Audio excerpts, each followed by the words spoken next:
you all to give a round of applause to our conference chairman, Shri O.P. Agrawalji sir, for his guidance and the organizing committee and team members for all the hard work they have put in to make this event happen. Can I request you all to give a big round of applause to all the people? Thank you. On day one, we have got the first-hand focus on the tax issues. Needless to say that we focused on direct and indirect taxes, and the prime focus was on a Companies Matter Act as well. Today our session will be in continuation to the day one, and there will be more deliberations, dialogues and discussions with the subject matter experts and our renowned authorities, and for sure the industry people as well. In totality, today we are sure that you will be more excited and look forward for these sessions. Today we have sessions by experts and renowned speakers and panelists on income tax, VAT, service tax and stamp duty, followed by a motivational topic by a renowned trainer. With that, I would like to begin our fourth technical session. For that, I would like to request our chief guest, Honorable Shri Rajpal Singh Ji Shekhawat, sir on dais, our Cabinet Minister UDH, Government of Rajasthan. May I also request our Conference Chairman Shri O.P. Agrawal sir to take sir to the dais, please. And everyone to request to give a big round of applause to welcome sir on the dais.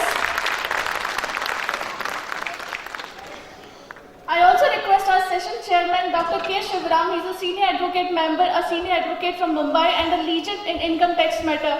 So we request you to be on dais, please. I also request our Vice President AIFTB, a very renowned tax advocate and a charismatic speaker, Shri Pankaj Gyari sir, to be on stage with us. I also request our industry associations from CREDAI, Shri Gopalji Gupta, a leading builder of Jaipur and a very senior person, to be with us on stage, please. I also request Shri Anurag Sharma, a builder and a president of CREDAI, to be us on dais. May I request Shri Anurag Sharma ji on dais with us. And I request everyone to please clap so that we can have our people be welcomed on dais. I request Shri N.K. Gupta ji, one of the biggest builder of Rajasthan and a CA by profession and a person who is always helpful in organizing these associations. I request Shri N.K. Gupta ji to be with us. I also request Shri Ashok Agrawal ji, President of Todar, he is also a colonizer, to be with us on stage. Now moving on from experts, we will be panelists for the day for fourth technical session. I will request Shri Atmanamji Gupta. He is a leading builder and a chartered accountant and a part of the organizing associations. I request sir you to be on stage with us. We also have our Shri V.P. Gupta ji is an advocate from New Delhi and in income tax, of course, and a member of AIFTP. I request you sir to be on dais with us. I request Shri S.K. Poddar ji is an advocate from Ranchi, a leading advocate on income tax from. I also request Shri Sunil Goyal ji is a chartered accountant from Jaipur and a past president of ICAI. I request Shri Ashok Chandak ji is a chartered accountant from Nagpur, a leading chartered accountant and a past president ICAI, a renowned faculty as well. Can I request to give a big round of applause to sir, Shri Ashok Chandak ji. I also request Shri H.C. Bhatia ji, advocate New Delhi. He is a multifaceted leading tax lawyer from Delhi and expert on indirect taxes. So please be with us on dais. I also request Shri Vinayak Patkar ji, advocate from Mumbai, a leading advocate from Mumbai on indirect taxes. So please be with us on dais. I request on stamp.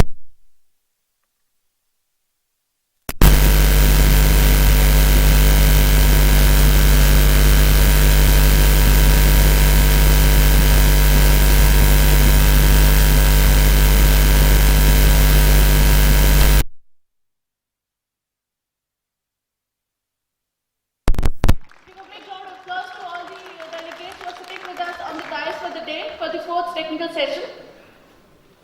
With that, I request Shri Pankaj Gyari sir to take over the session. Thank you.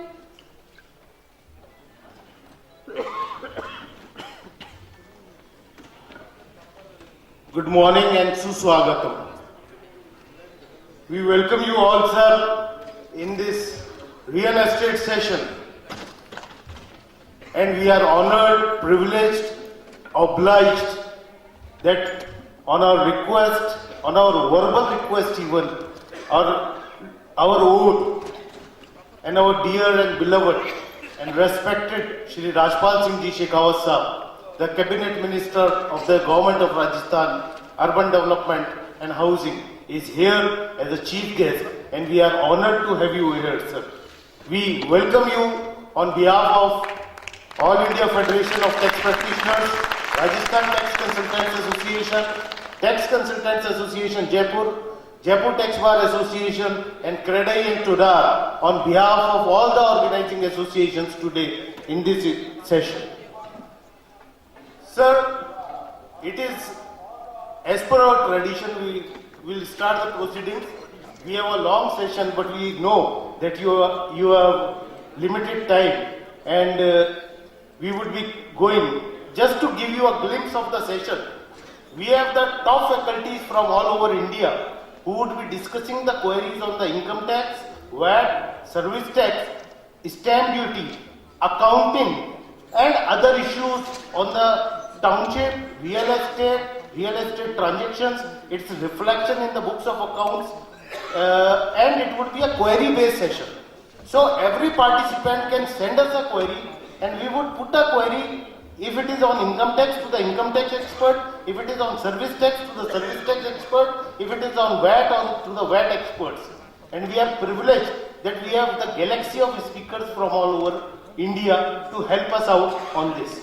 Apart from it, we would also be giving suggestions, taking suggestions, and then we would be submitting a memorandum on behalf of all the representing associations to you for with our suggestions and requesting you to consider the same in the forthcoming budget and the forthcoming policies to be announced by your honor. With this, it is my privilege to welcome, and for welcoming our chief guest, I would request CA O.P. Agarwal Sahab, the conference chairman, the man behind this all conference, to present a bouquet on behalf of all the organizing associations to our chief guest, Shri Rajpal Singh Ji Shekhawat. I would request Shri N.K. Gupta Ji to present a bouquet to Shri Rajpal Singh Ji Shekhawat. I would request Shri Ashok Agarwal Ji to present a bouquet. I would request Shri Anurag Sharma Ji to present a bouquet. And I would request our President, Rajasthan Tax Consultants Association, Satish Gupta Ji, to present a bouquet to our Chief Guest, CA Satish Gupta Ji, to present a bouquet to our honored guest.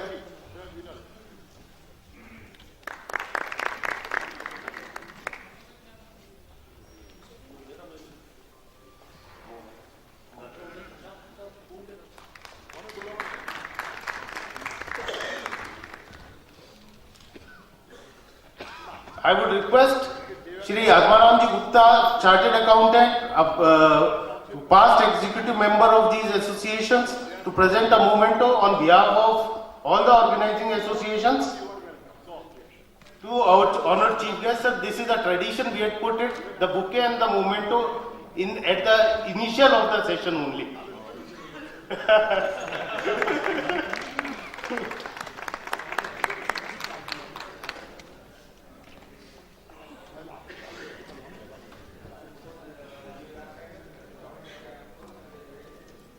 I would request Shri J.P. Garg Sahab to come and present a bouquet and memento to our chairman of this session, Shri Dr. K. Shivram, Senior Advocate, Bombay High Court from Mumbai.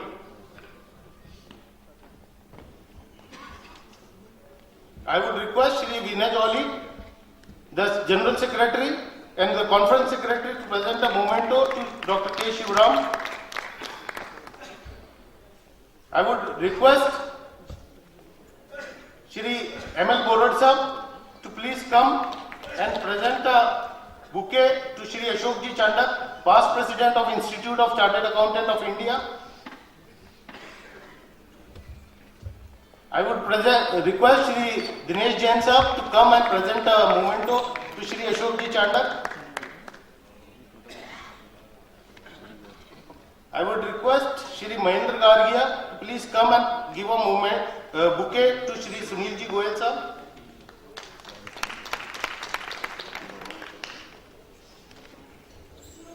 I would request Shri Mukesh Bhardwaj, the General Secretary of Jaipur Tax Bar Association, to present a memento to Shri Sunil Ji Goyal sir.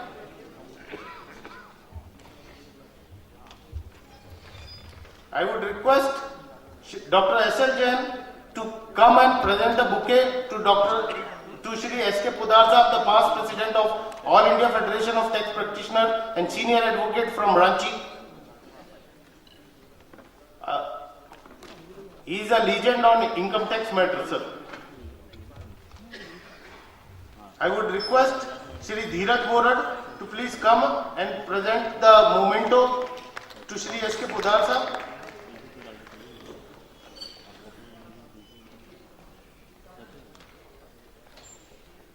I would request Shravan Gupta to please come and present a bouquet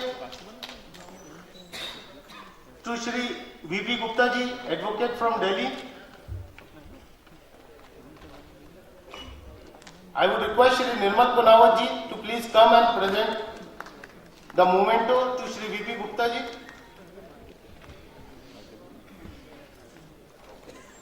I would request Shri Sandeep Agarwal to come and present a bouquet to Shri Vinayak Patkar ji, a senior advocate from Mumbai on VAT and service tax matters.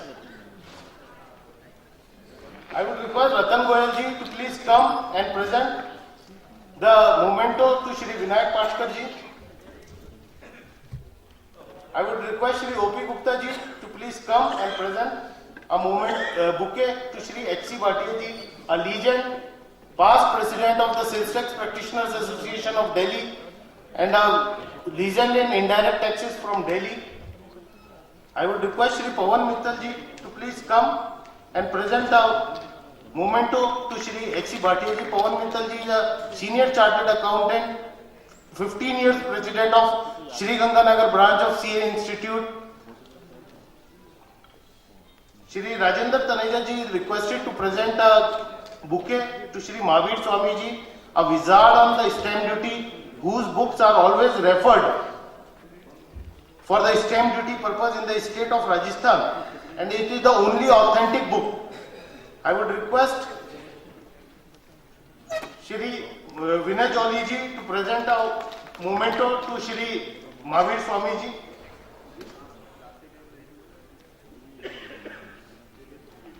I would request Shri Sunil Agarwal ji to please come and present a bouquet to Shri Gopal Gupta ji, the patron of the. I would request Shri Sunil Agarwal ji to present a bouquet to Shri N.K. Gupta sahab. I would request Shri Raj Thakur to present a memento to Shri N.K. Gupta sahab. Shri Ashok Sawai requested to present a bouquet to Shri Anurag Sharma ji. Shri Antulal ji Gupta is requested to please come and present a memento to Shri Anurag Sharma ji. Shri M.M. Sharma ji is requested to please present a bouquet to Shri Ashok Agarwal sahab.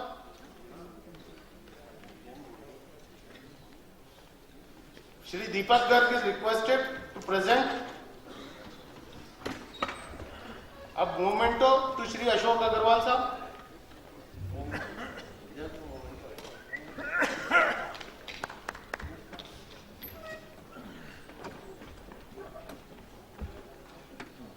I would request Shri R.N. Gupta ji to please come and present a bouquet to Shri Atmaram ji Gupta. R.N. Gupta sahab, apart from being my Mosa, he is the person instrumental in requesting Shri Rajpal Singh ji Shekhawat sahab to come here, and we are highly grateful to him. I would request Nikhilesh Kataria ji to please come and present a memento to Shri Atmaram ji Gupta. Shri Avinash Khandelwal, the president of Jaipur Tax Consultants Association, is requested to please come and present a bouquet to Shri PC Parwal साहब.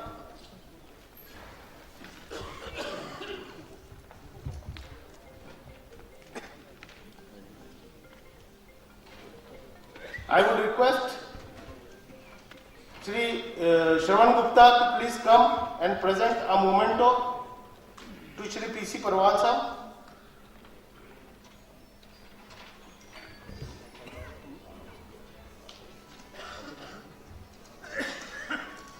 Sir,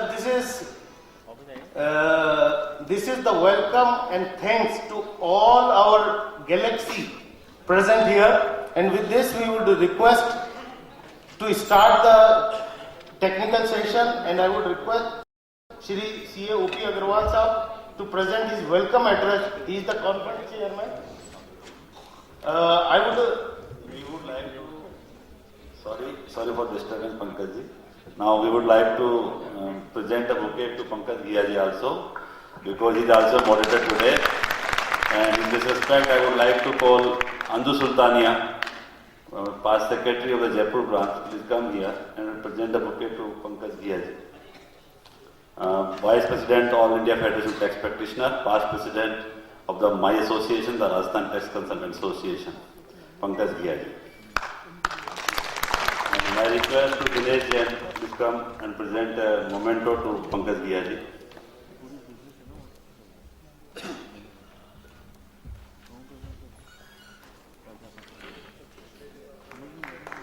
Thank you, friends. Now it's the formality is over. Now I will request OP Agarwal sir for his chairman address. Good morning, ladies and gentlemen. It's a pride privilege again, I would say today, that I am to welcome this august house, especially Honorable Rajpal Singh ji, Minister UDX, Government of Rajasthan, other dignitaries of the dais, and the galaxy of friends. Friends, we have three things in the life. Conference is, of course, is a part. रोटी, कपड़ा और मकान. रोटी कपड़े की बात हम कल से कर रहे हैं, आज भी चालू रखेंगे. मकान की हमारी समस्या के बारे में राजपाल सिंह जी आज मौजूद हैं. राजपाल सिंह जी ने अपना पॉलिटिकल करियर, जैसा मुझे ज्ञान है, राजस्थान में ही शुरू किया है.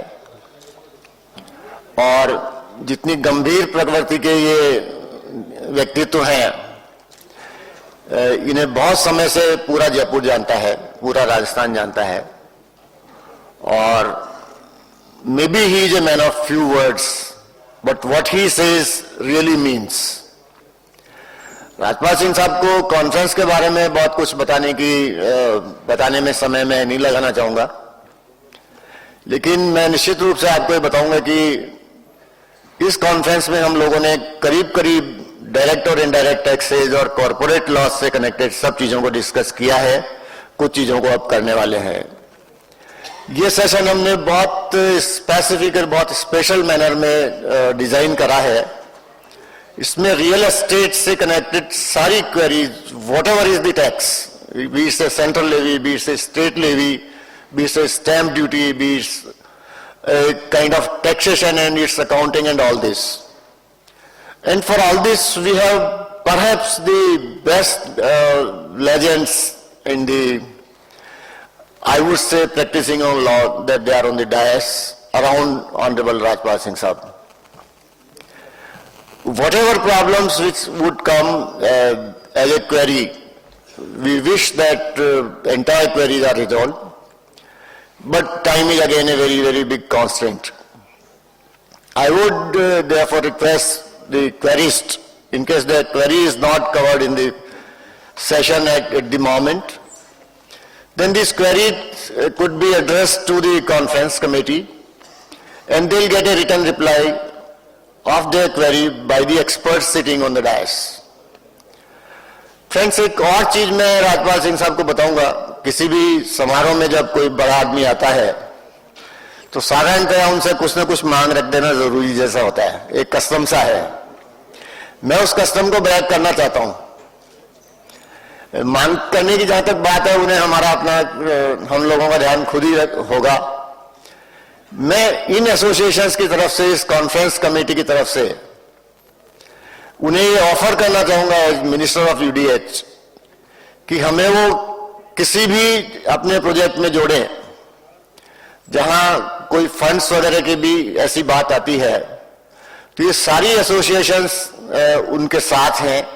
वो हमें बताएं कि क्या पब्लिक गुड के प्रोजेक्ट्स के साथ हमें जोड़ा जा सकता है, फाइनेंशियली, फिजिकली और एडवाइजिंग मैनर में। हम सब लोग स्टेट गवर्नमेंट के साथ कदम से कदम मिलाकर चलना चाहते हैं, अपना भी कंट्रीब्यूशन करना चाहते हैं। मांगने की बजाय हम अब कुछ ऐसी स्थितियां क्रिएट करना चाहते हैं कि पब्लिक की पार्टनरशिप गवर्नमेंट से बने, नॉन कॉमर्शियल बेसिस पे बने, हम लोगों से सर्विसेज की आशा गवर्नमेंट रखे और हम उन्हें अश्योर करते हैं कि हम कुछ ना कुछ सर्विसेज, चाहे हमें अस्पतालों में सर्विसेज दी जाए, चाहे हमें सफाई के मामले में सर्विसेज दी जाए, चाहे हमें कहीं बहुत बड़ी तो मैं बात नहीं करता, लेकिन छोटी मोटी 2-5 करोड़ की अगर फंडिंग की भी बात करनी पड़े, जहां पैसा भी हम लोगों को लगाना पड़े, तो ये सारी एसोसिएशंस उनके साथ हैं, सारे मेंबरान उनके साथ हैं। हम करीब 7,000 लोग इस प्रोफेशन में हैं जयपुर में। चार्टर्ड अकाउंटेंट्स हैं, एडवोकेट्स हैं, कंपनी सेक्रेटरीज हैं, कॉस्ट अकाउंटेंट्स हैं। वो सारे लोग इनमें से किसी न किसी एसोसिएशन से जुड़े हुए हैं। कल ही हमारे सेशन में honourable justice Rastogi, Rajasthan high court के एडमिनिस्ट्रेटिव जज, उन्होंने हमसे ये एक्सपेक्टेशन एक प्रकार से रखी कि लिटिगेशन को किस तरह रिड्यूस करा जाए। मैं राजपाल सिंह साहब आपको ध्यान दिलाऊं कि शायद यूडीएस से कनेक्टेड लिटिगेशन मैक्सिमम होगा और वो 90% लिटिगेशन बहुत छोटा है, बहुत फ्रेवलेस है। वहां भी आप कोई ऐसी अगर हम लोगों से उम्मीद रखते हो जहां उस लिटिगेशन को कम करने का कोई मेथड बन सकता हो, कोई मैकेनिज्म बन सकता हो, तो we are all out for you. With this kind of small offer which I could make to the minister, I take my seat and I once again welcome you all in this session. I wish the session would be very lively. Thank you very much.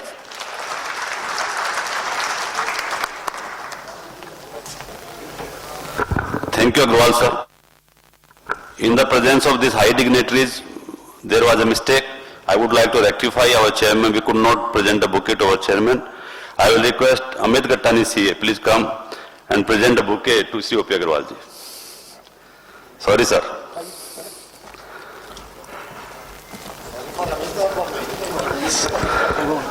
Sorry for the system.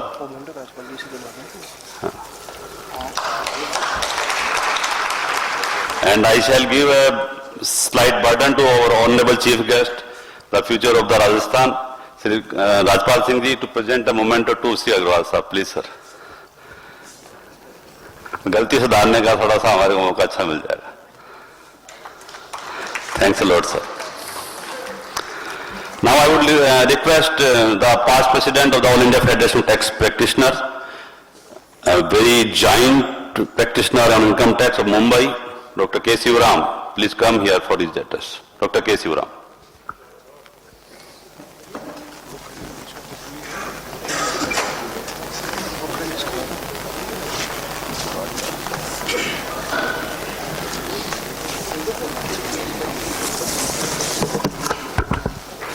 Okay, good morning to everybody. Mr. Pankaj Gia told me that I have to be very brief. So though there are good number of issues to be discussed, due to constraint of time, I think we will stick to only few issues only.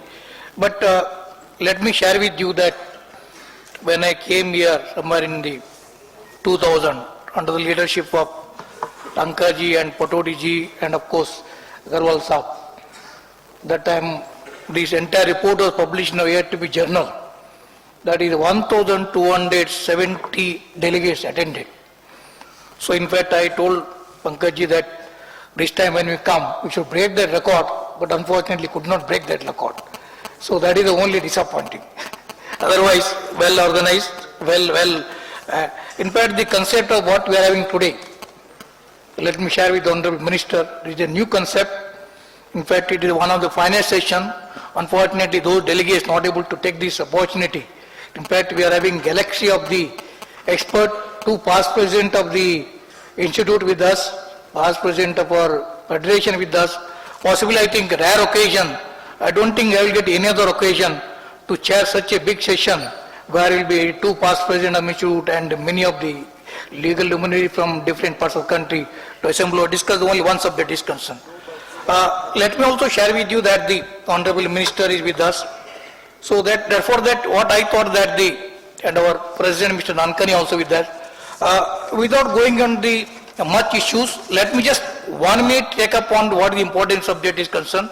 Then I'll 2-3 issues only, possibly with effect to the entire industry is concerned, possibly with the center also, we are having the BJP government, state also we are having BJP government, possibly with we are having such a dynamic minister with us, we will be able to do something for these industries concerned. Before that, let me share with you that income tax is an act. Possibly if you are having the lot of knowledge general law, here is the where one act, it refers 115 other central act. And of course we are having stamp act, but local law also involved. If you know the general law, we will be able to represent very good before the tax authorities. And I will use a little example on that, but I think that I will discuss in the technical section is concerned. There is only one background is concerned. Now the one issue that is pending in the Supreme Court, all of you are aware that the Mumbai High Court in the Brahma Associates, they taken the entire effort, the entire housing industry is concerned.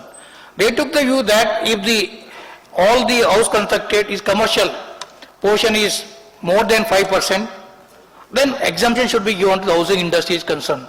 Bombay Court has taken a very pragmatic view, and then unfortunately department took the matter to Supreme Court. Now it is pending Supreme Court.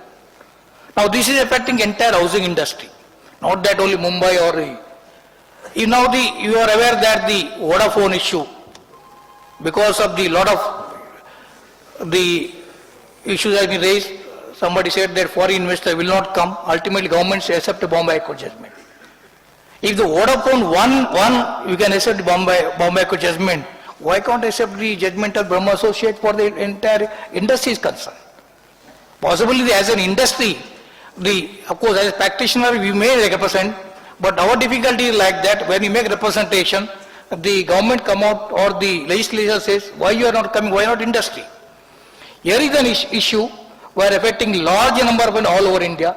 If we can properly put up with the help of Honorable Minister, and I think entire industry benefit, look at from other angle. Suppose tomorrow the Bombay Court reversed by the Supreme Court. We see how much interest builders has to pay, how much penalty they have to interest pay, and the entire industry will collapse. This is one of the issue possibly I think with the good office of the Honorable Minister, we can definitely think it over, and Mr. Gia can prepare representation on this, and we can we can try. If you succeed, nothing like that, and if you not succeed, then also I think we made an attempt to give something to industry. Another provision which the earlier government introduced, 43 CA, possibly all of you must be aware. Here is the case, of course, just to do, because with two technical subjects, Honorable Minister may be difficult to understand our language is concerned. Sir, here is the case. Suppose a builder, if you want to stock and trade, if he sells to the buyer and the stamp value is more than that, the difference is taxed in his hand as income, deemed income.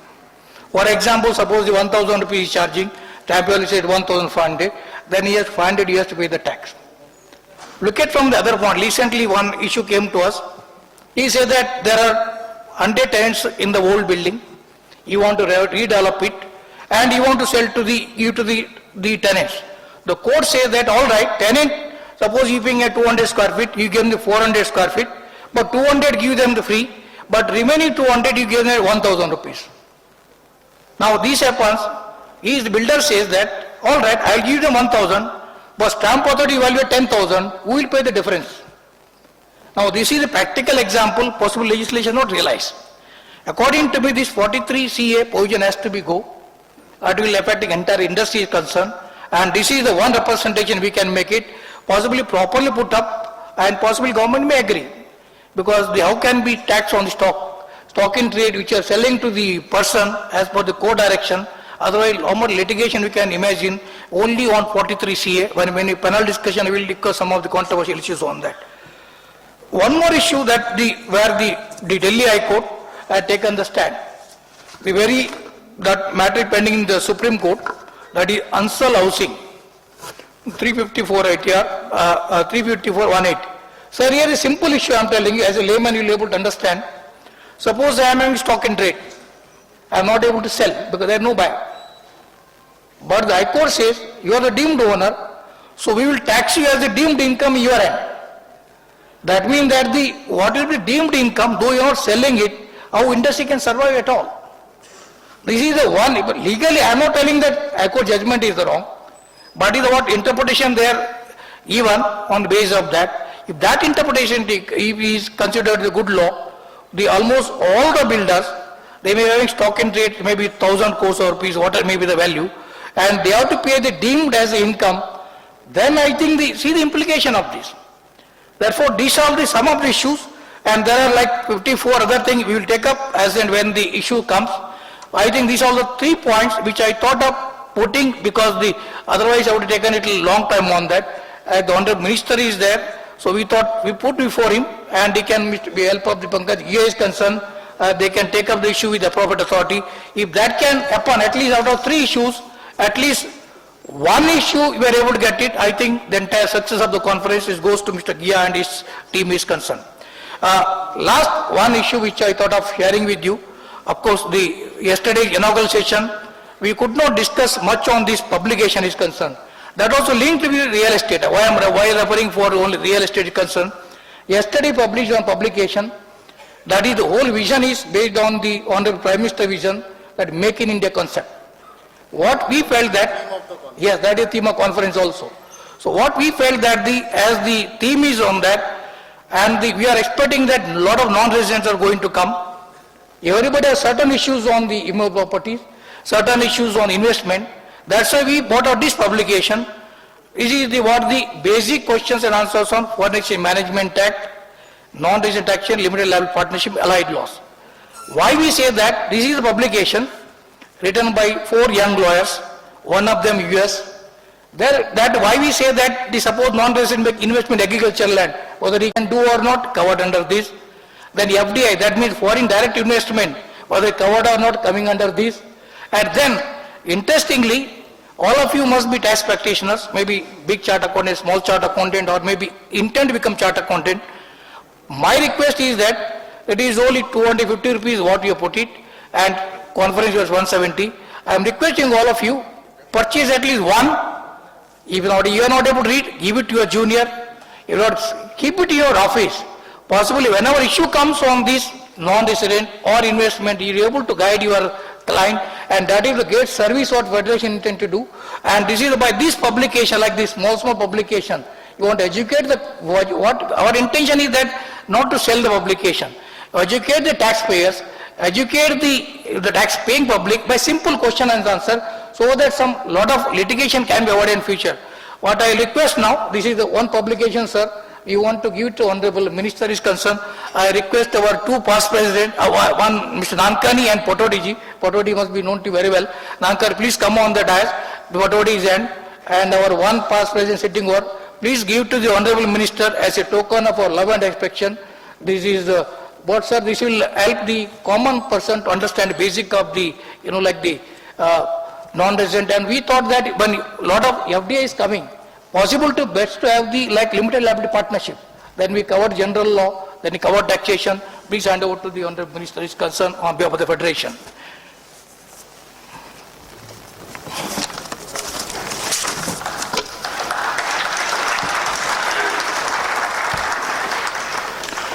Friends, thank you very much. This is what I thought of as a chairman limited.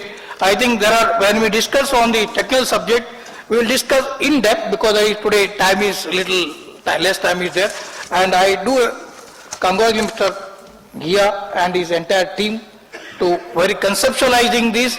And my only request will be that whatever questions you put before him, or if you are having some more questions, send it to us, so we get it answered by all these experts, and we will get it published in our journal, and it also come in website, so that not only members present here, and then all those who are not members also can get benefited of. Lastly, let me tell you, those who are young professionals, we are having that IT8 online ORG, that please note down IT8 online ORG, the free website, where you will get latest judgment of the income tax and all the case laws on that. Those who want to develop, they can go there, get registered, and there will be a lot of knowledge you will get on that. This is as spreading of knowledge is concerned, what we are intent to do for the general public. Thank you very much. Thank you once again for the opportunity. Thank you, Dr. K. Sivaram, past President of All India Federation of Tax Practitioners. Now, since Dr. K. Sivaram has given a present to Honorable Minister, in the series I will request Pankaj Ghia has released a very good book on the VAT. Kindly get it released from the hands of the Honorable UDH Minister.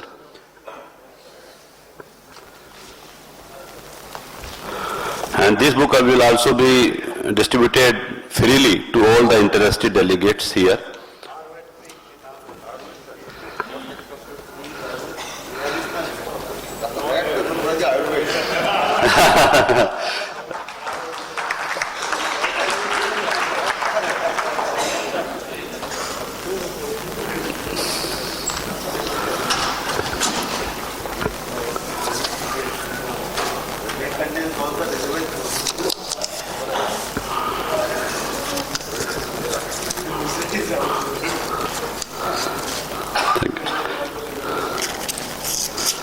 Thank you, sir.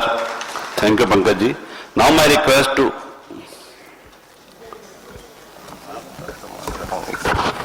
Sir, at this time, we also thank you. As you may be informed that Shri Rajpal Singh Ji Shekhawat is the head of the GST committee constituted by the government of Rajasthan.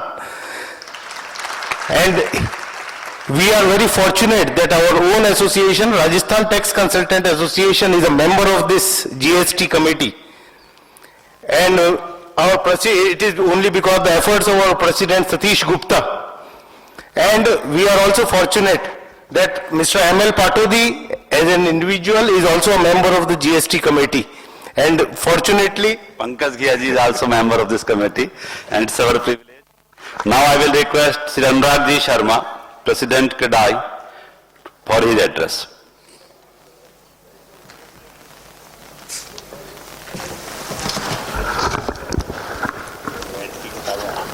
आदरणीय urban development and housing minister government of Rajasthan और जयपुर के चिर परिचित लोकप्रिय जनप्रतिनिधि, एक विचारक के रूप में स्थापित आदरणीय राजपाल सिंह जी शेखावत साहब, डायस पर विराजी हुई सारी डिग्निटरीज और देश भर से इस सेमिनार में हिस्सा लेने आए हुए देश के तमाम जागरूक टैक्स कंसल्टेंट्स बंधुओं, आज इस सेशन में रियल एस्टेट इंडस्ट्री को डिस्कस किया जा रहा है। ये बहुत प्रसन्नता का विषय है। आज जब पूरे देश में एक जन आंदोलन के रूप में ये बात कही जा रही है कि 2022 तक हमें सभी लोगों को आवास उपलब्ध कराने हैं, एक बहुत बड़ी चुनौती हमारे सामने आदरणीय प्रधानमंत्री जी ने रखी है और उस पर हम लोग विभिन्न प्लेटफॉर्म्स पे चिंतन कर रहे हैं, मनन कर रहे हैं और आज प्रसन्नता इस विषय की है कि टैक्स कंसल्टेंट एसोसिएशन भी इस विषय पे चिंतन कर रहा है। रियल एस्टेट इंडस्ट्री कृषि के बाद में देश में सबसे बड़ी ऐसी इंडस्ट्री है जो कि अकुशल श्रमिकों को रोजगार उपलब्ध करा रही है और आप लोगों को ये जानकारी होगी कि जीडीपी में सबसे बड़ा कंट्रीब्यूटर एग्रीकल्चर के बाद में रियल एस्टेट इंडस्ट्री है। और अगर हमें देश की जीडीपी को डबल डिजिट्स में लेके जाना है, हमें देश को आगे लेके जाना है, विकसित राष्ट्र का जो हमारा सपना है उसकी तरफ हमें जाना है, तो रियल एस्टेट इंडस्ट्री को डेफिनेटली एक बूम देने की जरूरत है, एक समर्थन देने की जरूरत है। वर्तमान में जो स्थिति रियल एस्टेट इंडस्ट्री की है वो कोई बहुत अच्छी नहीं है। आप सभी लोग जानते हैं इस बात को, क्योंकि हम लोग जब भी मिलते हैं इस बात पे चर्चा करते हैं कि रियल एस्टेट इंडस्ट्री में एक मंदी का आलम है और ये मंदी का आलम उस समय है जबकि ये एक जन आंदोलन का रूप लेता जा रहा है कि हमें सबको 2022 तक आवास उपलब्ध कराने हैं। उसके पीछे के रीजंस क्या है, इनको समझने की हमें आवश्यकता है। रियल एस्टेट इंडस्ट्री को एक ऐसी इंडस्ट्री माना जा रहा है कि जो इंपॉर्टेंट तो है परंतु उसको खुला नहीं छोड़ना है। उसके विषय में हमें चिंतन तो करना है, लेकिन साथ ही साथ कुछ उन्हें बेड़ियों में कुछ जकड़ के भी रखना है। आरबीआई के कुछ नोटिफिकेशंस हैं जिसके अंदर फंडिंग की एक बहुत बड़ी समस्या जो रियल एस्टेट इंडस्ट्री के लिए, मैं अक्सर मेरे साथियों से कहता हूं कि जिस तरह से फैक्ट्री के अंदर कोई प्रोडक्ट बनता है तो फैक्ट्री के अंदर प्रोडक्ट बनने में कुछ कच्चा माल लगता है, तो रियल एस्टेट इंडस्ट्री का कच्चा माल है फंड्स। फंड्स की अवेलेबिलिटी सबसे इंपॉर्टेंट फैक्टर है जिसके विषय में हमें सेंसिटाइज करने की आवश्यकता है। आप लोग इसको बेहतर तरीके से कर सकते हैं। टैक्स की जहां तक बात है, रियल एस्टेट इंडस्ट्री एक बहुत बड़ा कंट्रीब्यूटर है टैक्स में भी। एक प्रोजेक्ट कॉस्ट की 20% से ज्यादा, प्रोजेक्ट कॉस्ट की 20% से ज्यादा हम डायरेक्ट और इनडायरेक्ट टैक्सेस के अंदर दे रहे हैं, स्टेट और सेंट्रल दोनों जगह मिला के। और अगर हम लोकल अथॉरिटीज की जो लेवीज हैं उनको भी जोड़ लें तो यह आंकड़ा 30% के आसपास पहुंच जाएगा। मान लीजिए कि एक 100 करोड़ का प्रोजेक्ट है तो उसमें लगभग 30 करोड़ रुपया हम टैक्स के रूप में और लेवीज के रूप में स्टेट और सेंट्रल एक्सचेकर को दे रहे हैं। इतना बड़ा कंट्रीब्यूटर रियल एस्टेट इंडस्ट्री है। टैक्सेशन के विषय में सेंट्रल गवर्नमेंट के स्तर के ऊपर काफी रिप्रेजेंटेशन क्रेडाई ने किया है। स्टेट लेवल पे भी बराबर हम कर परामर्शदात्री समिति की जो बैठक होती है उसमें हमारे सजेशंस रखते रहे हैं, और उस चीज का परिणाम रहा कि पिछली जो बजट आया राज्य का, आदरणीय वसुंधरा जी ने हमारी बात को सुना, समझा और स्टैंप ड्यूटी के अंदर एक बहुत बड़ा रिफॉर्म राजस्थान में लेके आए। मेरे ख्याल से राजस्थान देश का पहला ऐसा राज्य बन चुका है जहां पर स्टैंप ड्यूटी के अंदर इस तरह का रिफॉर्म हुआ जिसके अंदर की जो आदमी इन्वेस्टमेंट कर रहा है रियल एस्टेट के अंदर उसको स्टैंप ड्यूटी के अंदर सेनवेट क्रेडिट टाइप की कोई चीज मिली। ये एक अपने आप के अंदर एक बहुत बड़ा रिफॉर्म था। जब 12% स्टैंप ड्यूटी हुआ करती थी आज के 10 साल पहले, तब टैक्स कलेक्शन कम था, और जब आज 5%, 6% है तो टैक्स कलेक्शन ज्यादा है।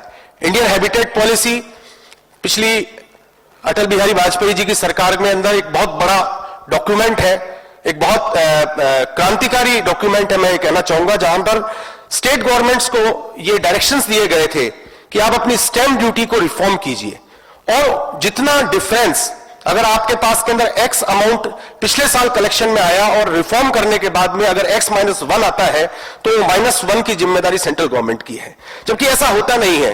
क्योंकि हमने देखा है पुराने ट्रैक रिकॉर्ड से कि जब स्टैंप ड्यूटी की रेट घटती है कलेक्शंस बढ़ते हैं। तो स्टैंप ड्यूटी में रिफॉर्म किए जाने की और आवश्यकता है। 50 लाख तक के मकान को अफोर्डेबल हाउस की श्रेणी में ले लिया गया है। मैं रिक्वेस्ट करना चाहूंगा इस मंच के माध्यम से आदरणीय मंत्री जी को कि 50 लाख तक के मकान के ऊपर स्टैंप ड्यूटी 2% की जानी चाहिए।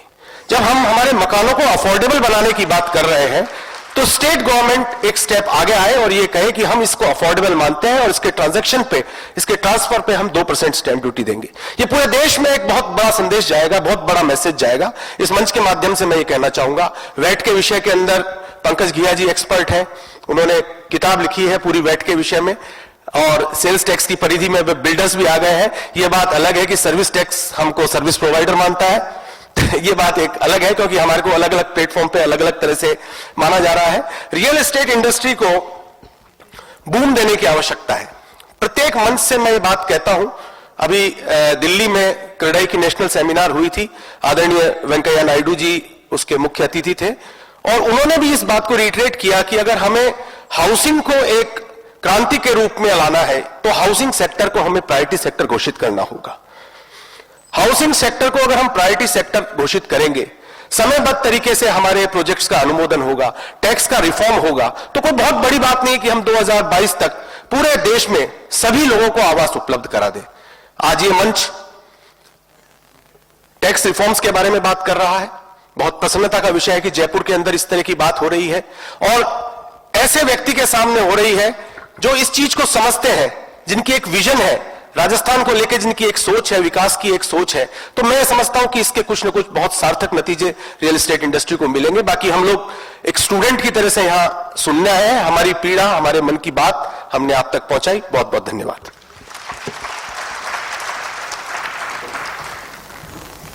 Thank you, Anurag ji, for representing the entire real estate industry. We were interested to call upon Sri N.K. Gupta ji and AR ji also, but since Honorable Chief Guest has to go, leave the house at 11, we would not like that we do not listen him here in his message.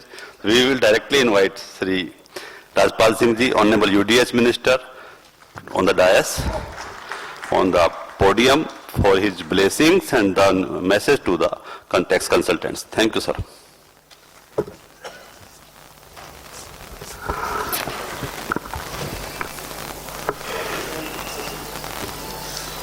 O.P. Gupta Sahib, Dr. Shivram, if I'm rightly pronouncing, national tax conference में पधारे हुए tax consultant दोस्तों, lawyers, chartered accountants, company secretaries और मंच पर विराजे हुए distinguished lawyers, tax consultants, मैं यूडीएच मिनिस्टर हूं, इसलिए मुझे आपने बुलाया है। दुर्भाग्य से नहीं तो मैं टैक्स कंसल्टेंट हूं और यूडीएच डिपार्टमेंट पर जितने लोग यहां बैठे हुए हैं, यूडीएच से संबंधित, हाउसिंग से संबंधित, कंस्ट्रक्शन से संबंधित, उन सब मैं जूनियर हूं। लेकिन मुझे अच्छा लगता है कई बार, कई फंक्शंस में जाता हूं जहां आमतौर पर डाइस पे लोग कम हुआ करते हैं, सामने ज्यादा हुआ करते हैं। यह एक परफेक्ट बैलेंस है।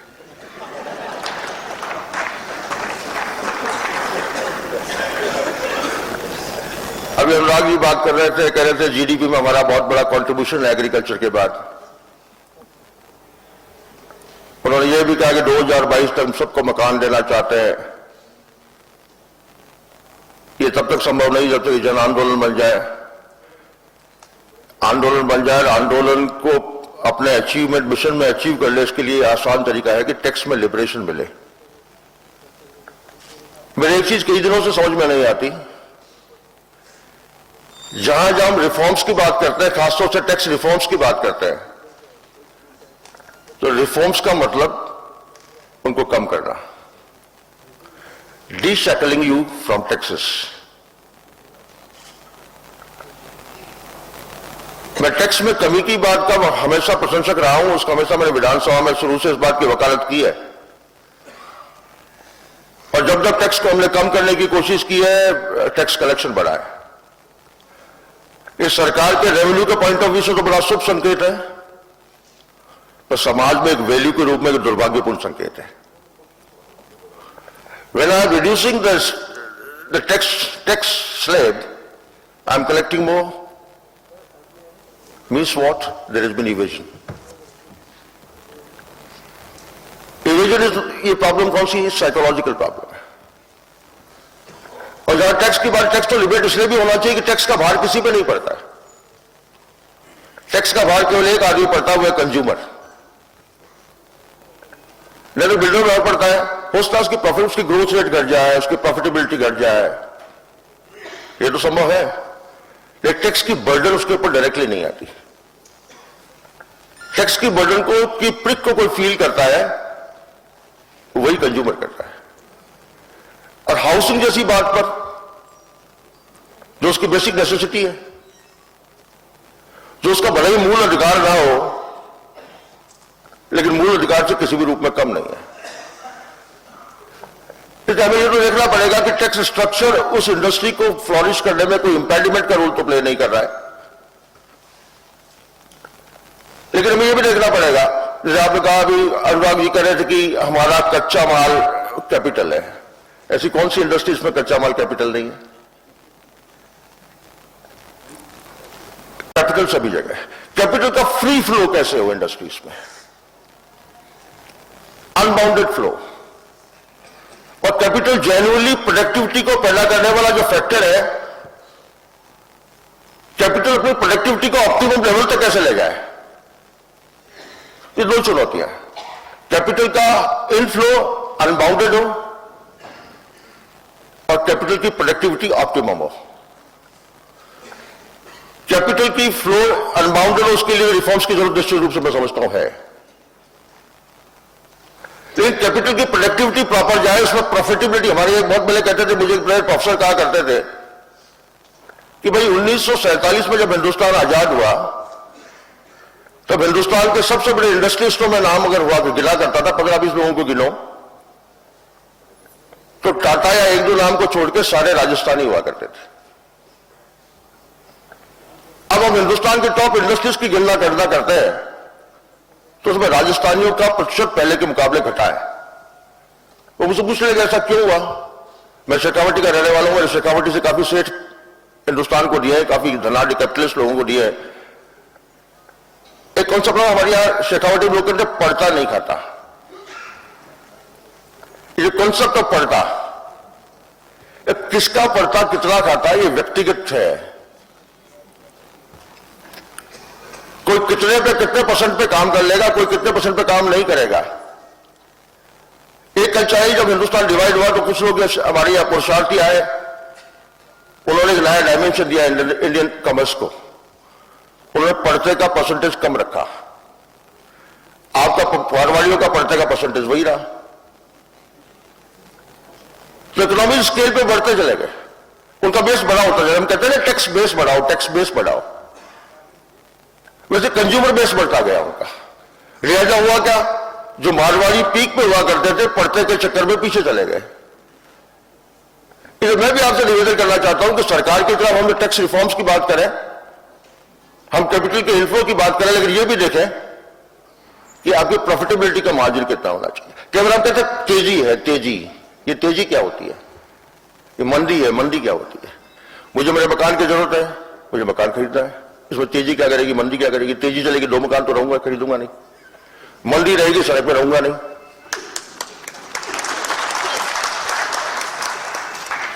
ये तेजी और मंदी कई बार आर्टिफिशियल है। मार्केटिंग क्या है, डिमांड पैदा करना क्या है, डिमांड को पैदा करना हमेशा आर्टिफिशियल होता है। मैंने एक कोट खरीद रखा है, अच्छी कंपनी का है। एक कोट का कपड़ा कैसा है मुझे नहीं मालूम, मैं कोई टेक्सटाइल का इंजीनियर नहीं हूं, लेकिन मैं कहीं ना कहीं मेरी सबकॉन्शियस में ये बात आ गई है कि लुई फिलिप्स का है तो अच्छा ही होगा। ये लुई फिलिप्स ने मेरे दिमाग में बैठा दिया, उसकी मार्केटिंग स्ट्रेटजी की विक्ट्री है। और अगर ढंग से बैठा दे और ये बता दे कि लुई फिलिप्स कहने वाला एक्सक्लूसिव होते हैं, तो 2 रुपए ज्यादा और भी दे दूंगा। इस कोट की कॉस्ट ऑफ दिस कोट से इसका कोई संबंध नहीं है। This is the creation of price in the market, it has nothing to do with the cost. ये जो क्रिएशन ऑफ प्राइस है, ये जो बड़े बड़े हेड आप देते हैं, लगातार देखता हूं, कभी राजपाल सिंह शेखावत की फोटो है, कभी अशोक परनामी की फोटो है, या जो मुख्यमंत्री आ जाए उसकी फोटो है।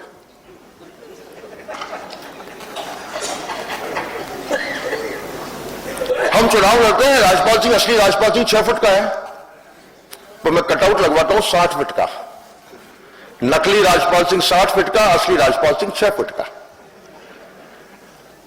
क्योंकि मैं अपने आइकॉनिक इमेज पैदा करना चाहता हूं जो मैं नहीं हूं। आपको बहुत पे क्या लिखते हैं, ये सब चित्र काल्पनिक है। क्या कल्पना बेच रहे हैं?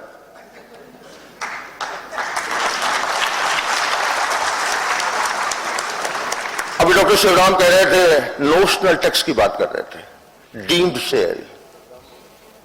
नोशनल है, गलत है। ये क्या है, काल्पनिक क्या है?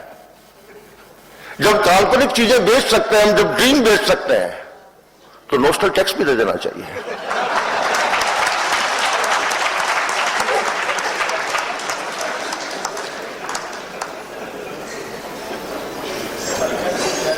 मैं अपने निवेदन करना चाहता हूं, ये जो जब हम रिफॉर्म की बात करते हैं, जब हम ग्लोबलाइजेशन की बात करते हैं, तो हम कहीं न कहीं प्रिजनर हैं।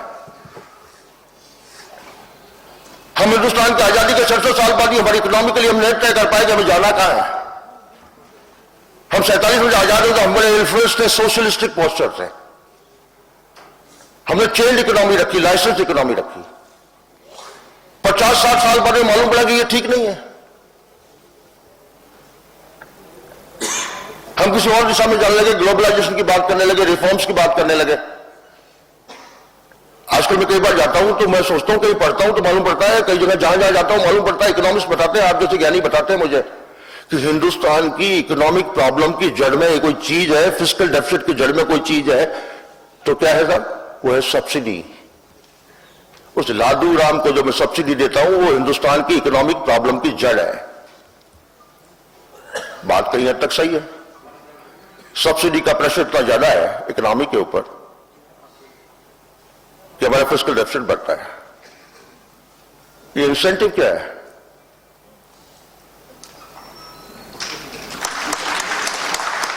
और अब तक नया नाम आया, बड़ा प्रचलित है, हजारों करोड़ों में बात करता है, 5-10 करोड़ की बात ही नहीं करता, वो है वायबिलिटी गैप।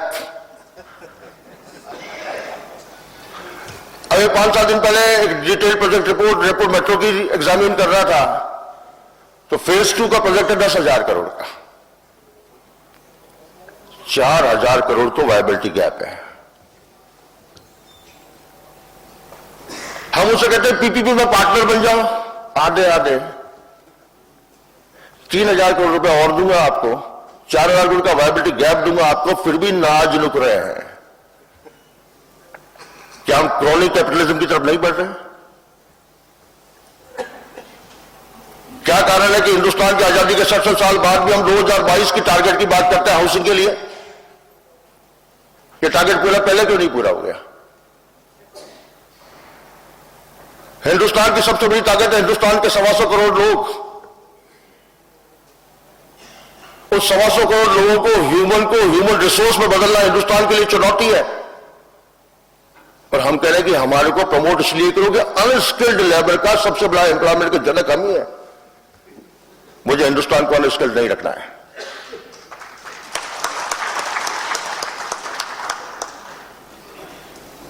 मैं इतना निवेदन करना चाहता हूं कि हिंदुस्तान की इकोनॉमी की बाउंसी के लिए,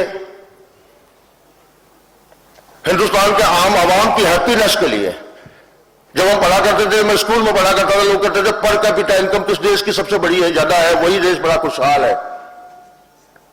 पर कैपिटा इनकम इंडिकेटर था कौन कितना डेवलप्ड।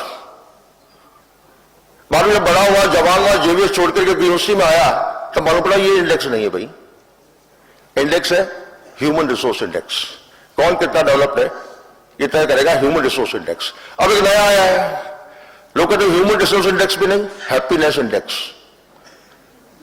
राजपाल सिंह को चैन से नींद आ जाती रात को, आत्माराम जी को मुश्किल है।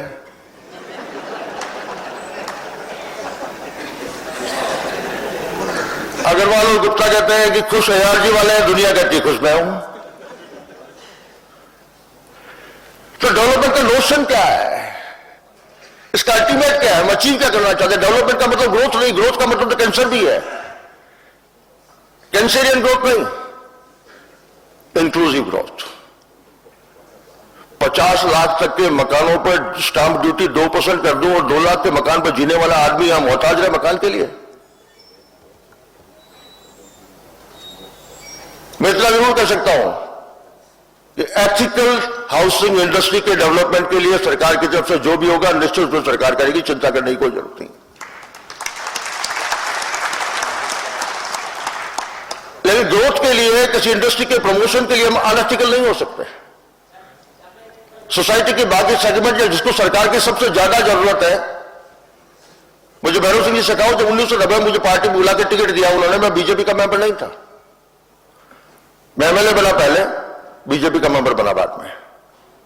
तो मुझे एक चीज उन्होंने मुझे कही थी कि सरकार के खजाने पर सबसे पहला हक किसी का बनता है तो गांव का बनता है और गरीब का बनता है। इस सरकार पे खजाने पर हक उसी का रहेगा, लेकिन उसी की वेलबींग के लिए अगर इंडस्ट्री काम करेगी, उसी गरीब को गरीबी से ऊपर निकालने में इंडस्ट्री काम करेगी, तो राजस्थान की सरकार किसी मायने में आपको कोई भी रियायत देने से पीछे नहीं रहेगी। लेकिन शब्दों की कॉइनिंग करना बंद करें। कुछ दिन पहले मुझे बुलाया था ग्रीन बिल्डिंग वालों ने, हम उनको ज्यादा एफआईआर दे रहे हैं, तो हम भी इन्फ्लुएंस्ड है ग्रीन बिल्डिंग के नोशन से। मैंने कहा मेरे गांव पचार में जो लादूराम की झोपड़ी है उससे बड़ी ग्रीन बिल्डिंग मैंने नहीं देखी।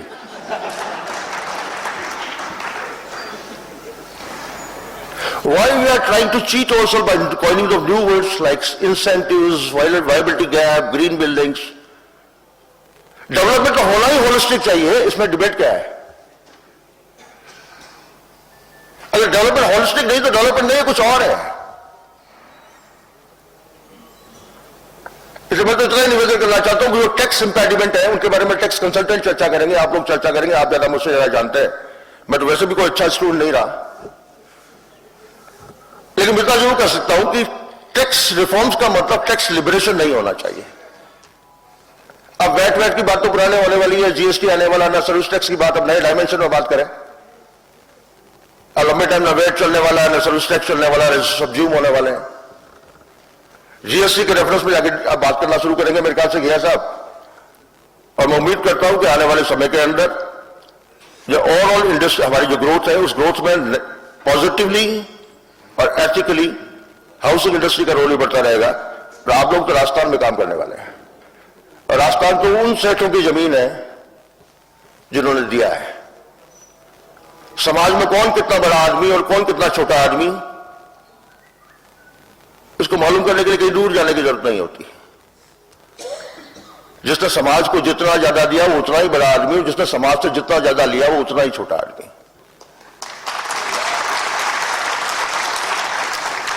भामाशाह का नाम आप सबने सुना होगा। क्या भामाशाह से पहले और भामाशाह के बाद हिंदुस्तान में सेठ पैदा नहीं हुए? भामाशाह से पहले और भामाशाह के बाद हिंदुस्तान में कई सेठ पैदा हुए होंगे, भामाशाह से बड़े भी हुए होंगे।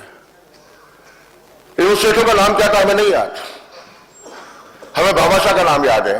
और भामाशाह का नाम इसलिए नहीं कि वो एक सेठ थे, बल्कि वो ऐसे सेठ थे जिसने देश के लिए और समाज के लिए सर्वस्व न्यौछावर कर दिया, इसलिए भामाशाह हमारे।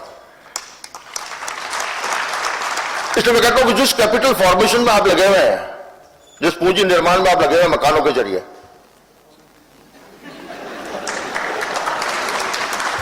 उस पूंजी निर्माण में समाज का भी हित है। और पूंजी किसी के पास नहीं रहती। 47 से पहले पैदा हुआ होता तो वोट मांगने मुझे जाने की जरूरत नहीं होती। 47 का जो वोट मांगने जाना, जो राज चला गया, जो राज चला गया, ये धन भी चला जाएगा। वेद पढ़िए,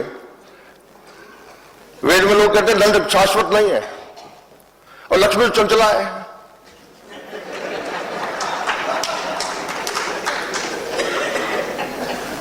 इसीलिए आप जो सीए बने बैठे थे आजकल बिल्डर बने बैठे हैं।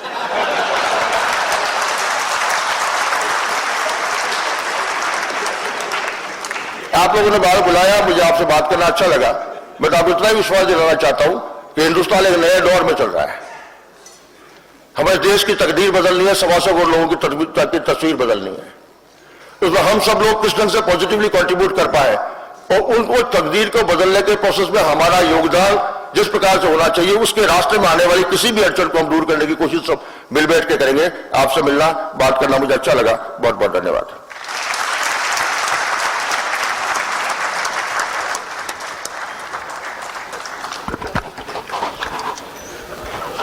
बहुत बहुत धन्यवाद साहब।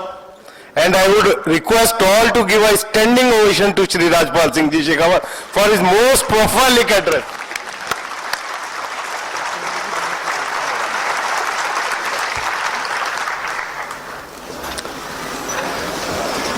We would continue with the technical session, but as the Honorable Minister Sahab has to leave due to his prior commitments, we would continue with the technical session with our moderator, and we would rearrange the dais. We are grateful, thankful and honored to have you here, sir. Thankful for a most prolific address, and we would just like to say that our delegates consist from all the districts of Rajasthan and almost all the state of India are represented in this conference. It is a true national conference. We have participation even on the stage from Delhi, from Ranchi, from Mumbai and other places. And delegates as far as from Odisha, from Vizag, from Hyderabad, and from Jammu, from Punjab, from Kolkata, West Bengal, Mumbai and other states. They are here, UP, and it is representing from each and every district of Rajasthan. We have the delegates here. So we are grateful and we had been honored with your most prolific address. Thank you, sir. The technical session would continue. Please be seated.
चालू करो शिवराम जी।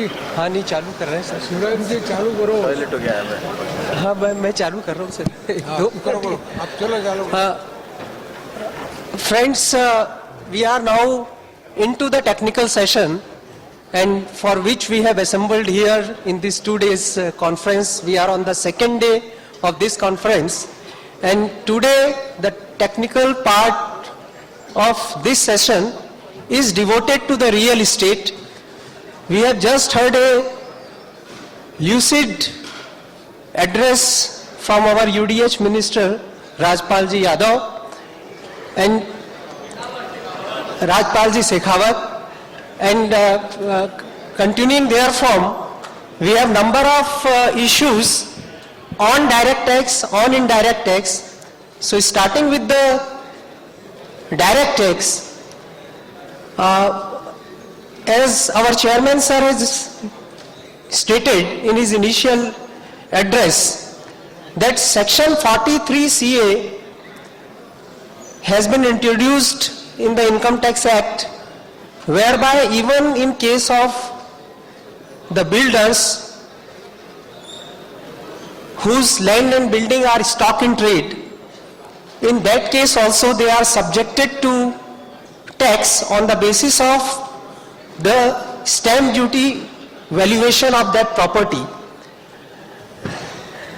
Now the issue which has been raised and which I would like that S.K. Podar Sahib ji is not on the seat. So I can continue with Sunil Goyal Sahib. He may address this issue. Sir, this 43CA, the two aspects which the participants here want to know, basically when a developer, he is accounting for the transaction on percentage completion method. A mix of accounting is also there, sir. So when the transactions are accounted for on percentage completion method, and in case of 43CA application, whenever there is a transfer of land and building held as a stock in trade, then stamp value consideration is to be considered as a deemed consideration instead of the actual consideration. So how this transaction is to be considered when there is a percentage of completion method, because the income is booked on year-to-year basis. The ultimate transfer may take place after 2 to 3 years or 4 years on completion of that flat. So at what point of time the tax is to be considered in case of a builder adopting percentage of completion method with reference to section 43CA? Thank you, Prakash ji. 43CA is a new addition to the Income Tax Act, and Accounting Standard 7 has been long in vogue. What you have opened is a age-old debate about the divergence of the real income and the taxable income. Now that is a very controversial issue, and rightly so. Successive governments have been making attempt to try to bridge the gap. The question which becomes very relevant, which asked by Prakash ji, is that the approach taken by these two regulatory norms, one is the accounting norm and one is the taxation norm, are entirely different. And it would be very difficult to give a full tax, and more so on 43CA when the percentage completion method is followed, unless the proper nuances are not understood in that context. Having said that, I will take few minutes to throw some light on the basic accounting principle as envisaged in AS7, and then we'll try to link them with 43CA. You see, AS7 per se has two options available to the builders: the project completion method and the percentage completion method. And a guidance note was issued from the institute in 2006, but there were certain discrepancies in that guidance note. So what happened? A guidance guidance note came in 2012. Meanwhile, at the revenue level, at the tax level, the thrust was made for percentage completion method and assessments were made on taking the revenue accordingly. And that created a lot of havoc between the department and the assessee on two different ends. So first of all, it must be understood that percentage completion method is a good method.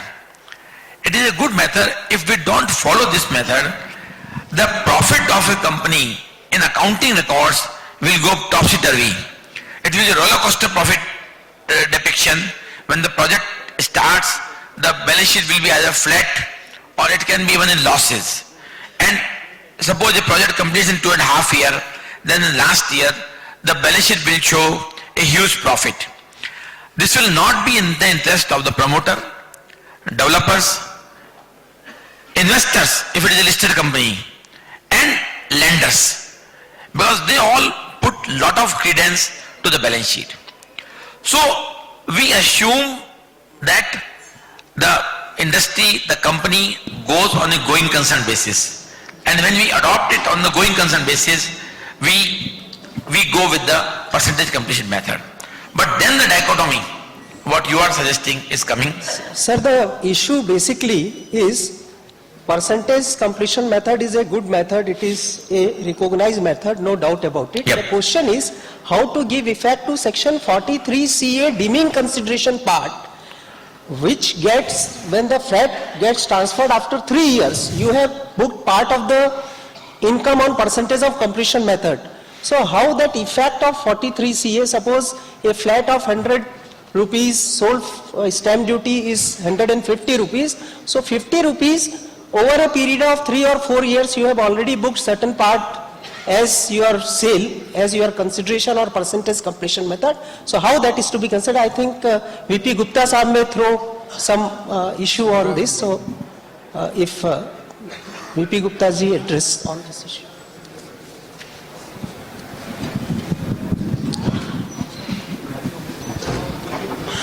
Hello. As per section 43CA, this provides that value is to be taken as is to be deemed for the purpose of stamp duty, that is section 50C on that.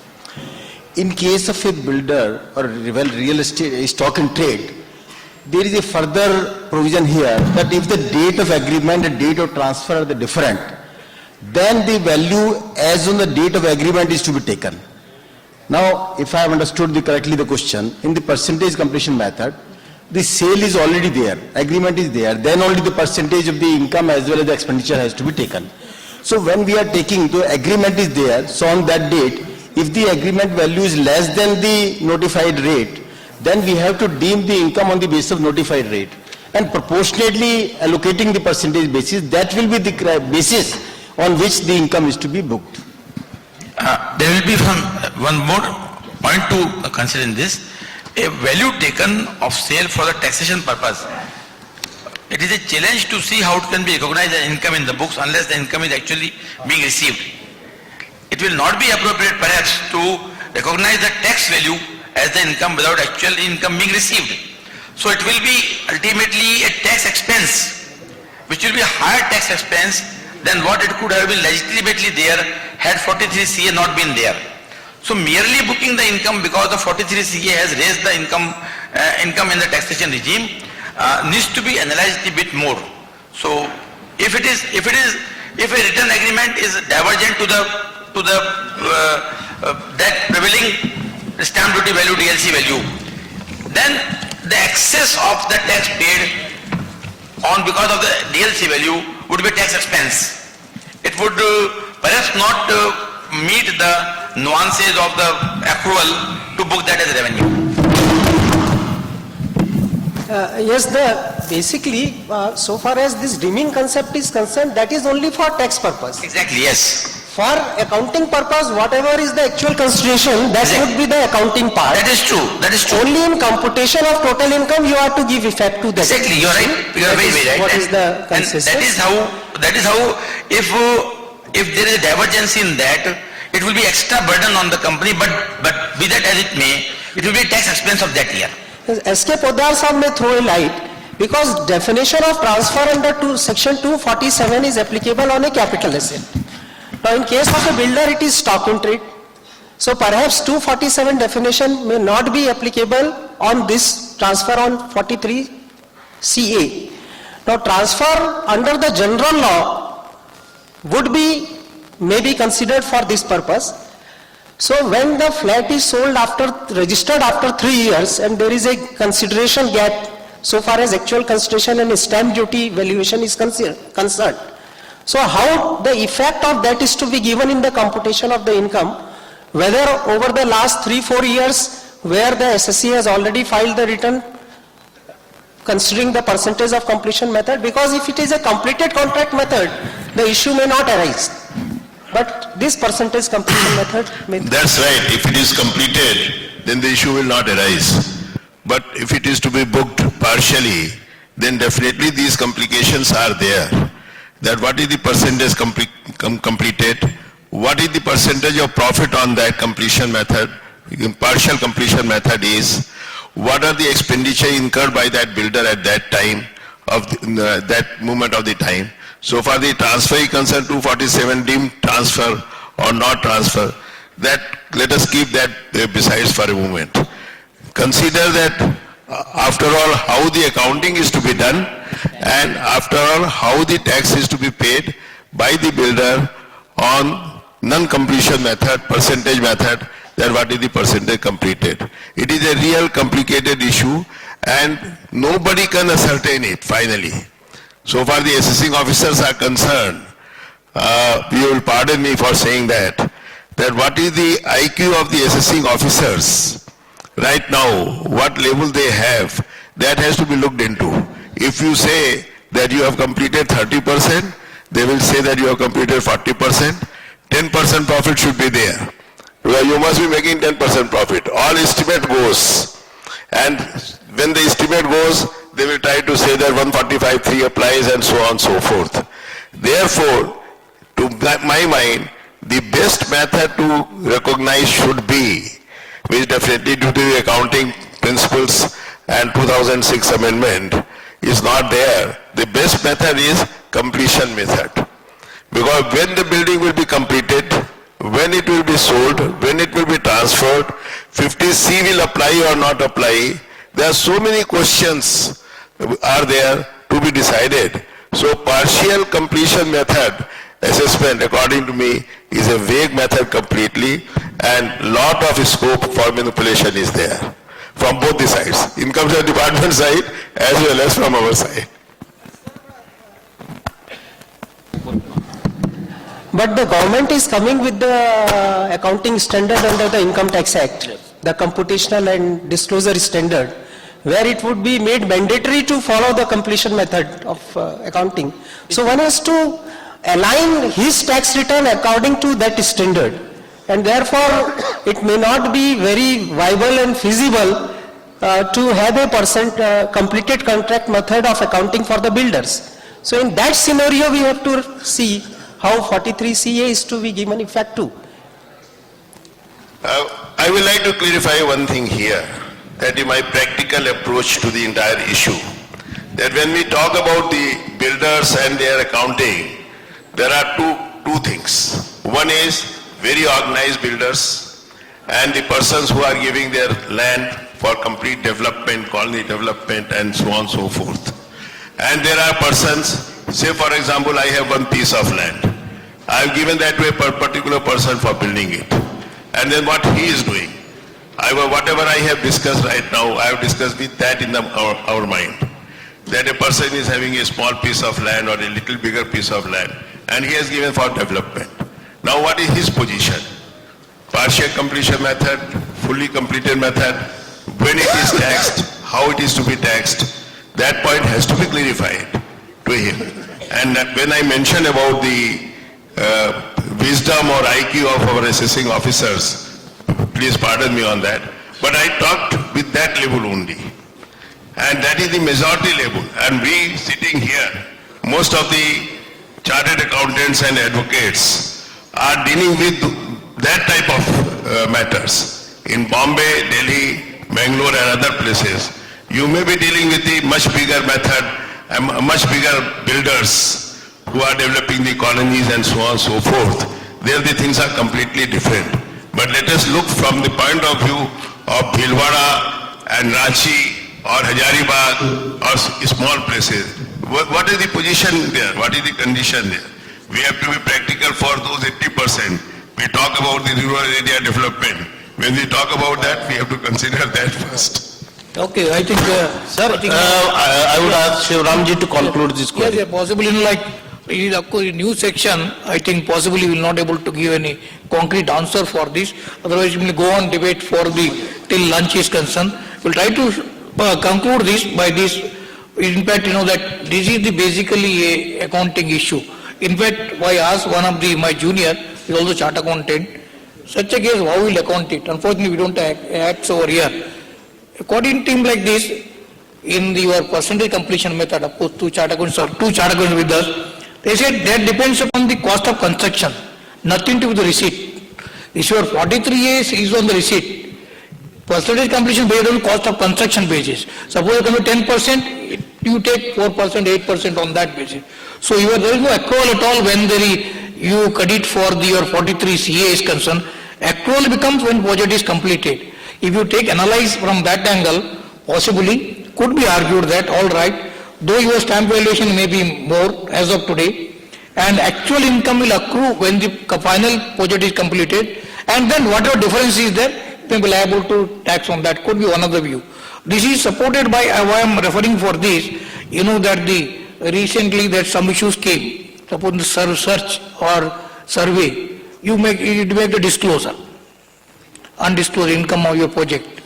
But department will try to tax that income in the year of disclosure. But we are following the project completion method. Then the tribunal also took the stand that no, it will be taxed only in the final your project is completed, though you are recording now today in the books of account as undisclosed income. So based on that, one may be able to conclude that all right, my agreement is today, but income may not accrue. Possibility that your building may not complete also. Possibility you may cancel it also. Number of ifs and buts are there. With that, I think one may be able to conclude that it may tax it only in the final. But I think law has to develop on that, a very new law. With this, I think we conclude. Those who are interested, note down they may just note down. One is 102 ITD 375. That is the judgment. 102 ITD, where the Pune tribunal taken the stand when you follow the project completion, taxable in that year. And finally, even Mumbai High Court, that is the Jalram Jagruti, approved this principle that all right, undisclosed income is there, can be taxed only in the final assessment is done. With that, I think we will close the 43CA discussion is concerned. We will proceed further with the moderator in other issues concerned. Please. Just Sunilji Goyal would like to add one more. Only with the permission of Shriram Sahib, only one thing I want to chip in that. You see, this is a question of preponing and postponing of the computation of income. We have a concept of set-off of losses, but not setback of the profits. If some profits have been taxed in this year, the credit for the future years will not be given. So just to further take one cue from sir and one thing from my take, if in the end result, the difference as envisaged in 43CA and the contracted profit is going to be there over the spread of the years, then the difference is nothing but a tax expense. It will remain a tax expense and should be spent out in the year of first incurring itself. It cannot be amortized over the future years. But a bigger problem, what Mr. Shriram Sahib said, will further come. Suppose in the year the tax has been made on the 43CA basis, and after taxing there is some search operation or some survey operation in which some income has been unearthed. Though the income has been taxed in the prior years on the basis of DLC value, whether the setback for that can be claimed in the subsequent years is a question mark. It's a poser, and we need to see how the law develop on the same. Thank you. Thank you, sir. This was on my income tax part. I would request the participants, if they want to send some query, please send them in writing with your name. Now coming to the indirect tax part. After the L&T judgment of the Supreme Court, the construction is treated to be a works contract if advance booking is made. I would like to start with the effect of the L&T judgment and the concept of works contract and taxability vis-a-vis VAT and service tax both? And what do the advance booking means? Anything, if it is done afterwards, can we avoid both the service tax and VAT? Or if we take the bookings in a different name, what would be the effect of those and can they be linked together? First I would start with Mr. Vinayak Patkar and then I would ask Shri Ashok Chandak ji and thereafter Shri H.C. Bhatia ji. And the effect on the works contract vis-a-vis stamp duty, Mr. Mahavir Swami ji, we would be putting the queries. Anybody want to supplement anything or want to put a query on this point, may send it in writing to us. Mr. Vinayak Patkar. Now you have raised a query that effect of L&T judgment vis-a-vis works contract. It's a broad concept now. Concept has been broadened by the Supreme Court itself. Now, qua developer, it is something different, but the way they have defined the works contract now, if the courts or tribunals, they apply it to the works contract in general, we are going to land in trouble. So many things have been said by the Supreme Court, so far as works contract is concerned, that entire theory of accretion, which was developed earlier by the Supreme Court itself, that has now been destroyed, accretion and accession. Now they are saying there can be a works contract even without accretion or accession. They are saying the transfer of property can also be to a third party. Now, as I have said earlier, if it is restricted to developers, the matter is different. However, if it is applied to the works contract as a whole, then there are going to be lot many difficulties. However, it's a broad topic. Let us narrow it down qua developers. Okay. One second. Let me complete. Now, so far as L&T judgment effect on works contract qua developers is concerned, it's very simple. They say the works contract, so far as builders is concerned, the works contract will commence when the builder enters into agreement. Enters into agreement and it will end when the flat is completed.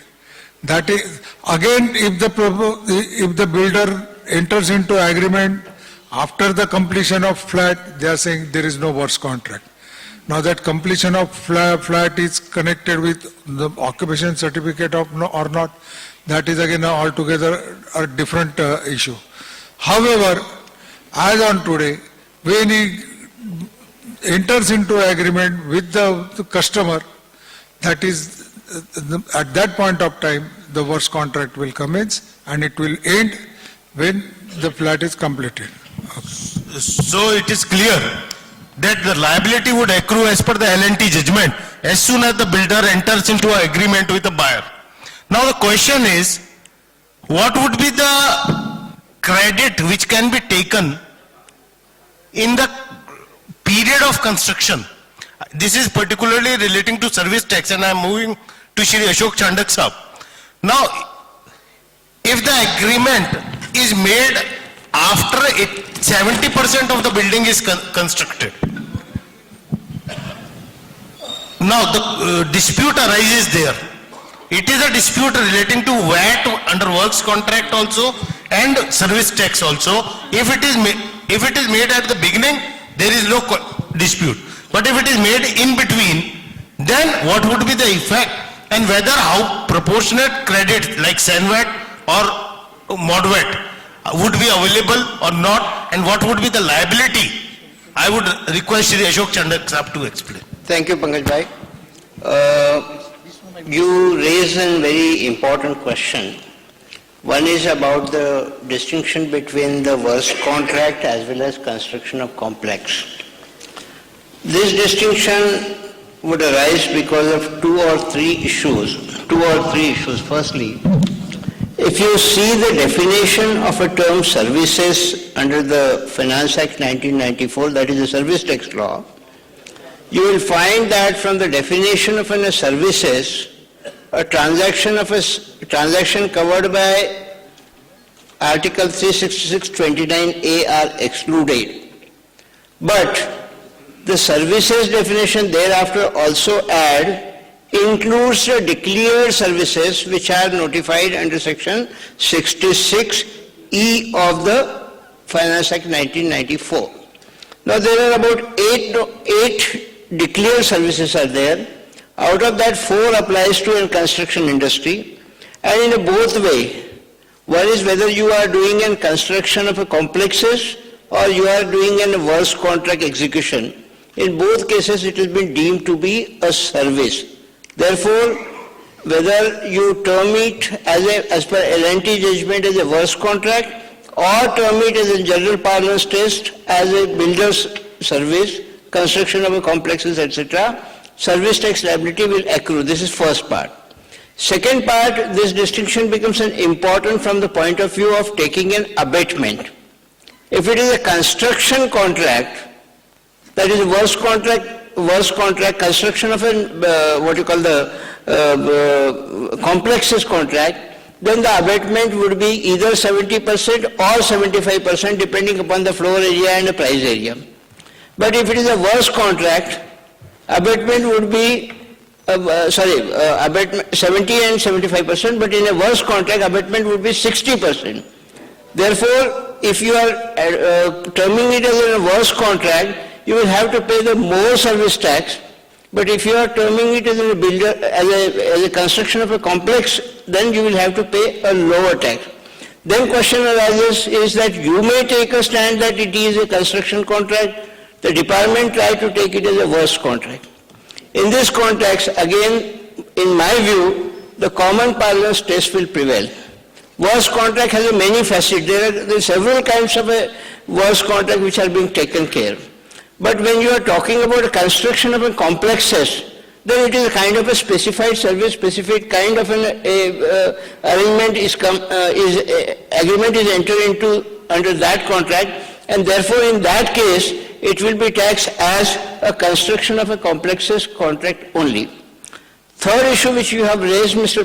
Ghia, is about after a lot of activity has been done and thereafter the sale takes place and advance received. Service is a part that even before occupation certificate is received, you sold the property or you enter into an agreement, the entire consideration will be considered as a service for the purpose of service tax. There is a difference between a VAT and service tax. VAT is something different because in a VAT, what has been provided is 366. No, sir. That is, I would like to interrupt. Yes. That is the point I wanted to make. Yeah. That irrespective of the fact at what time you enter into an agreement, service tax would be leviable on the total contract value.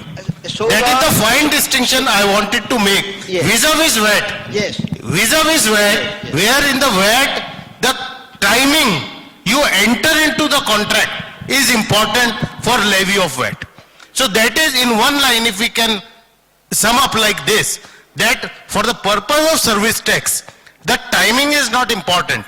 If you enter into an agreement, service tax on the total contract value would be attracted, but in VAT, timing is important from the day you enter. Now I would request H.C. Bhatia Sahab to further explain this, and I would ask him, sir, whether VAT and service tax, both as a overlapping levy, can be levied on the same contract, and whether it is legally valid in view of the BSNL judgment 145 STC, Supreme Court, which says, and the opening para is that no two levies can be levied.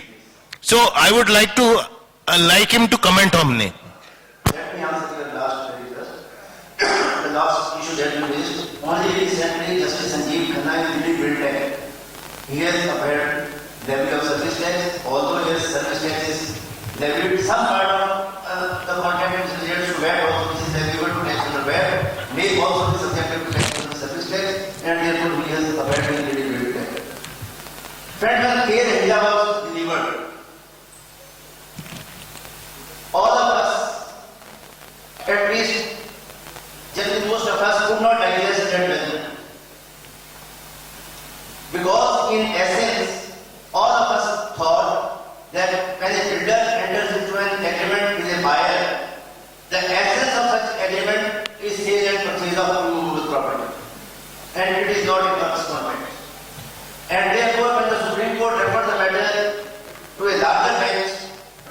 thought that maybe that this judgment of K. Raheja, which we are not able to digest, would be corrected by the larger bench. Larger bench judgment has been delivered by 3 judges of the Supreme Court. I personally believe that keeping in view the importance of this issue, this matter ought to have been referred to a constitutional bench instead of 3 judges of the Supreme Court. Now, if one goes through this L&T letter 65 VST page 1, here one feels that instead of going to the root issues which have been raised, particularly by Mr. Rohinton Nariman, the court has merely explained K. Raheja's judgment. They have not only approved K. Raheja, they have only further explained the K. Raheja because the K. Raheja lacked certain reasoning. And now the Supreme Court says that the term works contract under Article 366 Clause 29A, transfer of property and goods, whether as goods or in some other form involved in the execution of works contract, includes all genre of contracts within its ambit. By a legal fiction, the court says the contract which was indivisible is deemed as a divisible contract, one relating to supply of material involved in the execution of the contract and other relating to supply of services, labor and services. But then even this judgment, according to me, leaves certain issues unanswered. First, the most important submission made by Mr. Rohinton Nariman was the argument relating to specific performance. Because he pointed out that if it is only a works contract, and supposing the builder does not complete his part of the contract and you have to file a suit for a specific performance, the suit for a specific performance will not be for completion of the works contract.